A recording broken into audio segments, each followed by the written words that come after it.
Welcome back, Nick Lenz's Comic Corner Classics / Non-Classics. As you see behind me, I am not in my bedroom. I'm actually at my brother's house again. I'm actually recording this in the standing room. That's it. This is Nick Lenz's Comic Corner Classics / Non-Classics, episode 328, and Doubleshot number 258. Okay? Two more Propriis. First up, Fear Itself, Spider-Man. Yeah, this does happen. Which we have the 3-issue miniseries, Fear Itself Spider-Man, written by Chris Yost and artwork by Mike McCune. We also have the Fear Itself FF one-shot, which is written by Colin Bunn, and let's see if we can find it here, and artwork by Tom Grummett. And there is another one-shot. The second one-shot in here is Fear of the Worthy, which is a series of stories originally released digitally. Of course, this comic came out 5 years ago. Even the trade itself is 4 years old. Now, there is a bunch of stories in this one. Okay, first,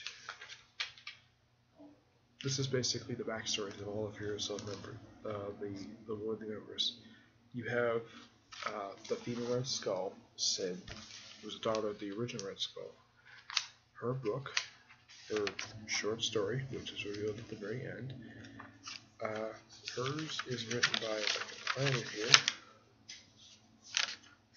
Let's see here.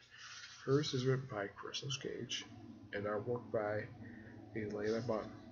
The second story is The Juggernaut, Korth, Breaker of Souls. Sin, aka as well as Shoddy, no, Breaker or something. Okay, now his story, I believe, his story is written by Jeb Parker, who is the writer at this point of Thunderbolts, which makes sense because he was part of Thunderbolts. And that worked by Delican Savvy. Then you have Titana, Breaker of Men, this is the second Titana. The original one was killed back in the 80s, prior to the original Secret Wars. She got her powers via Doctor Doom, and she still has them. She's the wife of one of the other members of the group. Now her story is written by Jen Van Morter and artwork by Clayton Henry, which is actually really good artwork. Look at this art; it looks very similar to the artist who did Invincible Iron Man during Matt Fraction's run. Okay, so this is the fourth story featuring Iron Man villain Grey Gargoyle, who is known as Monarch, Breaker of Faith. Okay, yeah, he was the villain for the Iron Man tie-ins. Now his story was written by Frank Terry and Eric Canny. A lot of these characters simply just tell their backstories. In case anybody's not familiar with some of these characters, they explain them. This is actually one of the two heroes who actually are turned into the worthy. Hulk, Null, Breaker of Worlds, which I think that kind of comes from Greg Pak's run of Hulk, which, speaking of him, Greg Pak actually writes this with Lee Weeks as the artist. Now, some people recognize the name Lee Weeks as the artist for Superman, Lois and Clark, and I believe he is one of the artists for Action Comics. Greg Pak currently does Totally Awesome Hulk. Frank Terry, I don't think does anything. No, I don't think. The only writer I can think of who's probably doing something besides, of course, Greg Pak is, of course, Jeff Parker. Jeff Parker, I don't think writes anything else.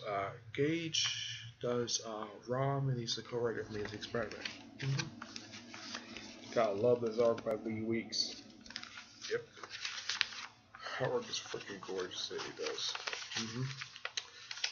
Then we have Atuma, Mercury, Breaker of Oceans. Yeah, the long-time submariner villain, created by Stan Lee and Jack Kirby. Now, let's see if I can find out who did his story. Let's see here. Just a quick little story. His story is done by This is a surprise. Tom DeFalco, and the artwork is done by Mario Alberti. It's a quick little rundown, basically, of who he is and basically see him fight Namor in the Avengers. And then we have the final one, the Absorbman, the husband of Titana, who we know as Greethoth, Breaker of Wills. And this is what he looks like when he's Remember the One. Now his story is written by Tom Payer and art by Sergio Carrillo. I think that's how you pronounce the person's name. Yeah, pretty much the whole point of the story is just that, well, just his backstory. And of course the last one, the other hero, who actually is a member of the Fourth League. The Thing, Anger, Breaker of Souls. Now his story is done by Roberto Angari-Sucosta, and the artwork is done by Javier Pluto. Now this is sort of a retro style artwork. It's a pretty good artwork, per se.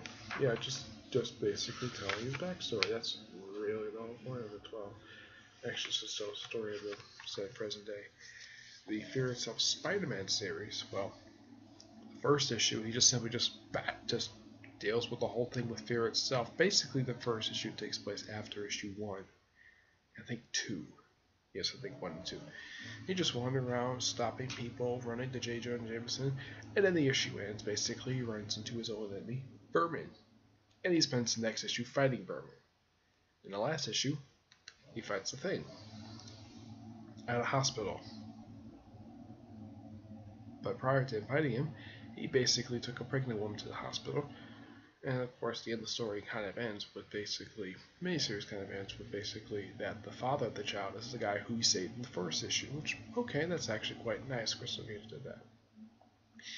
It's a great little miniseries. The FF one-shot just pretty much takes place just prior to Fear Itself Spider-Man. Just simply put, it's just things will go out for Leech Master, try and break him out of basically this. Takes a little while, but eventually after Fear Itself, everybody loses all the hammers anyways. But this is still really good. I highly enjoy it. And I do recommend this. Even if Fear Itself is not that good event, this is well written. Doesn't contradict anything that happens in Fear Itself, that I can think of anyways, but still a great overall. 9 out of 10.